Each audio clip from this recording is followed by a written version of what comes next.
नमस्कार। आप देख रहे हैं मदघोष टॉक्स कुल्लू गुलान। आज हम एक बहुत ही अचरज भरी घटना पे बात करना चाह रहे हैं। आज सुनने में आया कि सुप्रीम कोर्ट के भरी अदालत में चीफ जस्टिस श्री गवई साहब के ऊपर कोर्ट परिसर में उनके ऊपर जूता फेंकने की कोशिश करने की घटना हुई। इसमें कुछ लोगों ने बीच बचाव कर दिया और शायद उनके द्वारा ये नारा लगाया गया कि सनातन का अपमान नहीं सहेगा हिंदुस्तान। और इससे ये साबित होता है कि ये बहुत ही आ, लोगों की इस जेहन में इस तरीके से ये सारी बातें भर गई हैं। बहुत सारी चीज़ें, बहुत सारे सुधार हुए। जैसे हम लोगों ने देखा, जिन मान्यताओं को हम अपनी धरोहर समझ रहे थे, जैसे सती प्रथा से लेकर के और विधवा का विवाह न करना और बाल विवाह करना और तमाम सारी जितनी भी इस तरीके की घटनाएं, मान्यताएं थी हमारे समाज में उस दौर में, ये हम लोग उसे धरोहर समझ रहे थे। बहुत सारे भारत के जो समाज सुधारक थे, राजा राम मोहन राय से लेकर के अन्य लोगों ने इसके खिलाफ संघर्ष किया, लड़ाई लड़ी। परिणाम निकला कि उसके खिलाफ कानून बना, लेकिन हमारा जो हिंदू समाज था उसके लिए तैयार नहीं था। हिंदू समाज का जो जो जो लोग नेतृत्व करते हैं, वो लोग इसके लिए तैयार नहीं थे। उनको था ये हमारी धरोहर है, सांस्कृतिक विरासत है, ये नष्ट नहीं होनी चाहिए। लेकिन देर सवेर समय बीता, उस दौर में ये रेडिकल इवेंट लग रहा था कि ऐसा कानून एक रेडिकल कानून हो गया। और कहा जाता है कि 1857 रिवोल्ट में ये सारे सुधार भी उसके लिए जिम्मेदार रहे। लोगों के मन में एक ऐसा भाव पैदा हो गया। तो आज मैं कहने का भाव ये है कि आज हम जिन चीज़ों के नाम पर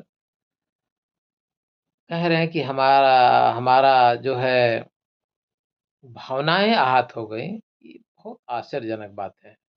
बहुत आश्चर्यजनक बात है कि जब हिंदुस्तान के चीफ जस्टिस, सुप्रीम कोर्ट के चीफ जस्टिस के चेयर पे बैठे व्यक्ति के साथ जब इस तरीके की घटना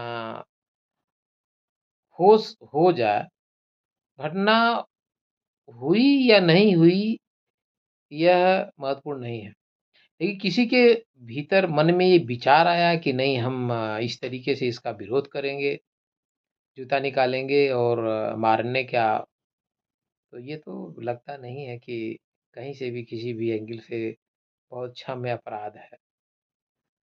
जो आलोचना आप शब्दों में आलोचना कर सकते हैं, किसी के विचार सुनने में आता है कि उन्होंने जो खजुराहो मंदिर के संदर्भ में टिप्पणी की, तो उस उससे लोग जो है उनको ट्रोल करने लगे ट्विटर पे। अब तो एक नया ट्रेंड चल चुका है कि पूरी ट्रोल आर्मी तैयार रहती है किसी भी मामले को जब उसको नेगेटिव इम्पैक्ट करना है तो उसको जो है ट्रोल करने का काम करना, ताकि डिफेम करना। हालांकि गवई साहब की जो माँ है उन्होंने स्पष्ट किया है कि हम हिंदू नहीं हैं, हम बौद्धिस्ट हैं। खैर, किसी के बौद्धिस्ट होने या हिंदू होने से ये किसी को अधिकार नहीं मिल जाता है। मुझे लगता है इस तरह की घटनाएं नहीं होनी चाहिए। ये इस तरह की घटना होने का तात्पर्य हो गया कि जिस व्यक्ति के द्वारा ऐसी घटना की गई, उसे इलाज की जरूरत है। या तो वो जिस टेम्परामेंट में, जिस व्हाट्सएप ग्रुप में रहता है, वो चेक किया जाता कि किस व्हाट्सएप ग्रुप से में रहता है, किस तरीके के विचार उसके यहाँ भेजे जाते हैं, जिसके आधार पे उसने ये सारा कार्य किया। मुझे लगता है कि पुनः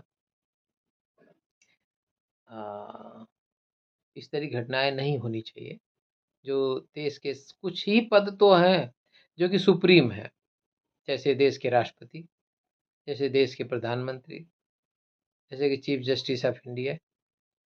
और आलोचनाएं हो सकती हैं, आलोचना की जा सकती है, आलोचना करना ठीक है, मुझे लगता है उसमें कोई अपराध नहीं है। गलत यदि कोई किसी भी बड़े पद पे बैठा व्यक्ति है, यह भारत गणतांत्रिक लोकतांत्रिक देश है।